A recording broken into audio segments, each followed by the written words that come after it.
High friends, வணக்கம் and welcome to RK news Tamil Nadu channel. சற்று முன் வெளியான முக்கிய அறிவிப்பு. பழைய மீட்டர்களை மாற்றி ஸ்மார்ட் மீட்டர்கள். தமிழ்நாடு முழுவதும் மின்சாரத்துறை அதிரடி. செய்தியை முழுமையாக கேட்கறதுக்கு முன்னாடி நம்ம சேனலை சப்ஸ்கிரைப் பண்ணலாம். சப்ஸ்கிரைப் பண்ணிக்கோங்க. மறக்காம பெல் பட்டனை கிளிக் பண்ணிக்கோங்க. அப்போ தான் நம்மளுடைய அப்டேட்டட் நியூஸ் உங்களுக்கு உடனுக்குடன் வந்து சேரும். தமிழ்நாடு முழுவதும் பல பகுதிகளில் தற்போது பயன்பாட்டில் இருக்கும் பழைய மீட்டர்களை மாற்றி ஸ்மார்ட் மீட்டர்கள் கொண்டு வர முடிவு செய்யப்பட்டுள்ளது. அதன்படி முதல் கட்டமாக 1.26 லட்சம் மீட்டர்கள் பொருத்தப்பட்டுள்ளன. இந்த ஸ்மார்ட் மீட்டர்களில் தானாகவே குறிப்பிட்ட தேதியில் குறிப்பிட்ட அளவு மின்சார பயன்பாட்டை காட்டும் வகையில் வடிவமைக்கப்பட்டுள்ளது. ஸ்மார்ட் மீட்டர்களை தமிழகம் முழுவதும் பொருத்துமாறு மத்திய அரசு மாநில அரசுக்கு நிதி ஒதுக்கியுள்ளது. இந்நிலையில் ஸ்மார்ட் மீட்டருக்கான டெண்டர் சென்ற ஆண்டு தமிழ்நாட்டில் நடைபெற்ற நிலையில் இதுவரை யாருக்கும் டெண்டர் வழங்கப்படவில்லை. மேலும் இந்த ஸ்மார்ட் மீட்டர் இணைப்பு அதிகம் செயல்படுத்தப்பட்ட மாநிலங்களில் இந்திய அளவில் தமிழ்நாடு 12வது இடத்தில் உள்ளது.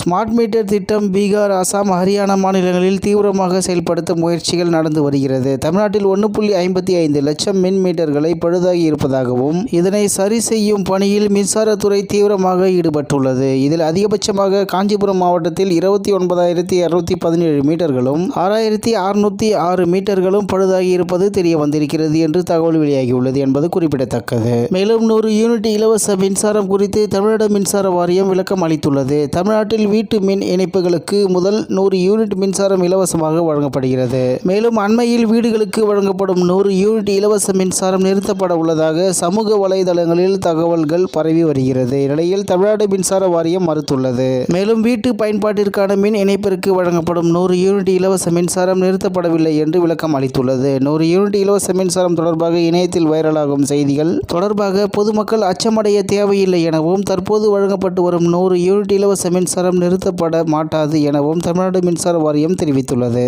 மேலும் தமிழ்நாட்டில் ஒரே வளாகத்தில் பல மின் இணைப்புகள் இருந்தால் அவற்றை ஒன்றாக இணைக்க மின்சார வாரியம் முடிவு செய்துள்ளதாகவும் இதன் மூலம் ஒரு இணைப்புக்கு மட்டும் 100 யூனிட் இலவச மின்சாரம் வழங்கப்படும். மேலும் உண்மைக்கு மாறான இந்த செய்திகளை நம்ப வேண்டாம் எனவும் தங்களின் அதிகாரப்பூர்வ தகவல்களை பார்க்கவும் தமிழ்நாடு மின்சார வாரியம் அறிவுறுத்தியுள்ளது என்று தகவல் வெளியாகியுள்ளது என்பது குறிப்பிடத்தக்கது. இத்துடன் இன்றைய முக்கிய செய்தி நிறைவு பெறுகிறது. மேலும் இதுபோன்ற செய்திகளை உடனுக்குடன் தெரிந்து கொள்ள ஆர்கே நியூஸ் தமிழ்நாடு சேனலுடன் இணைந்திருங்கள். நன்றி, வணக்கம்.